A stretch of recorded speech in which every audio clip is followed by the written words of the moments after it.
the in-season stuff, we went twice a week and never really had problems with feeling bad. Jamie had different coaches, but I feel Mm-hmm. like very similar setup. Like I never really felt bad during the season. There's going to be aches and bruises that come with that, but it was never because of the weight room. And I think that's also with how we structured practices and not practicing Monday, Tuesday. Like I felt like it was just a really good setup, even though McCarty wasn't heavily involved with the weight room. He just really trusted, Van Wyk and Maria So to do their thing. And pause and then we'll come back. So yep, we practiced in the mornings, Monday morning, Tuesday morning, and Wednesday morning. Monday was about 70 minutes, no pads, but it's Monday morning, and we ran on Sunday, and lifted heavy legs Monday before practice. Tuesday, we didn't lift, but we practiced for well over 2 hours. And Wednesday, we had an upper body lift, and we practiced for at least 2.5 hours.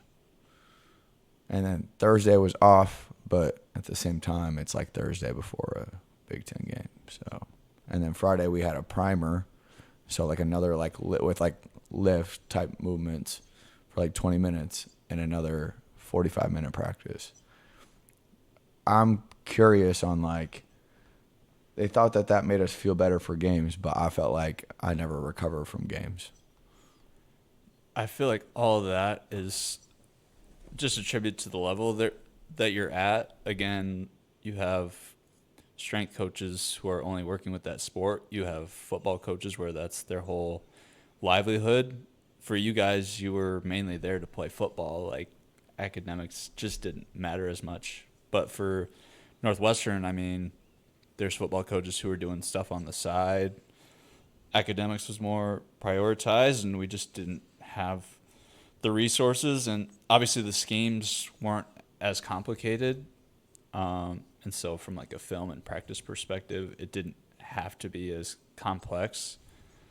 But I guess it just goes to show that sometimes less is more. And um, I mean, health wise, sure, there are guys who were banged up. That's just a natural part of football. But during my time there, Jaden's time there, I felt like for the most part, guys stayed relatively healthy and just felt good for the most part. So yeah, it's just interesting to compare and contrast. Part of it's just because of different levels, but also just different mindsets from the football and strength and conditioning staff. And even the goal, I feel like the goal of our Monday workouts were never like load heavy. They were always like we warmed up barefoot. We'd do a bunch of mobility specific, like add some light weight to specific mobility movements, do some light, like get the blood flowing, move the joints. Basically, the intent was to move the body and recover on that Monday. And I feel like the way you describe your Monday workouts, Brandon, it doesn't sound like the role of that Monday workout was recovery. Like at some point, you're taxing the system to a point where it just doesn't have time to recover, and then it's just gonna cry out for help eventually. Like there's no other way about it. That's like my point is like, so like Sunday we would have to, if you had any injuries or whatever, you were there at 10, team meeting at noon for 2 hours. No, well, team meeting for a half hour, special teams for a half hour, and then position meetings for 2 hours. Then you would run at 3. Then obviously there's like schoolwork if you could even like really stay awake to do it. And then you're back at it Monday morning.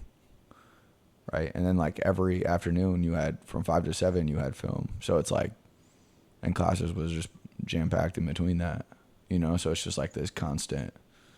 And like Monday mornings was squat and clean every Monday morning. Right. And then it was like 1, 2, 3, 4, but like 1 light, 2, 3, and then 4 max, and then repeat for the entire season. It's like, that's a way different. And practice Monday and practice Tuesday and practice Wednesday and another heavy lift on Wednesday. It's just like the physical toll of that is one thing, but mentally, it's just not getting that time away or just to turn your mind off. Like the lift started at that's wild. 5:45. The Like sleep I was there at deprivation. 5. Yeah.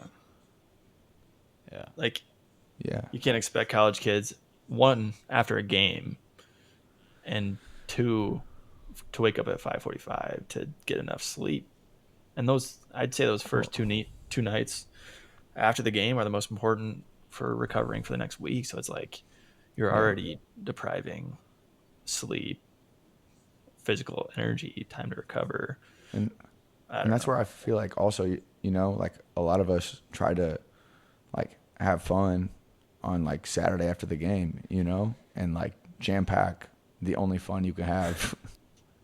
I'm not saying that playing Division 1 football isn't fun. Don't hear what I'm not saying. I'm just saying like your sense of being a human, right? Like, and like hanging out with friends and just like letting your hair down or whatever. It's like, Mm-hmm.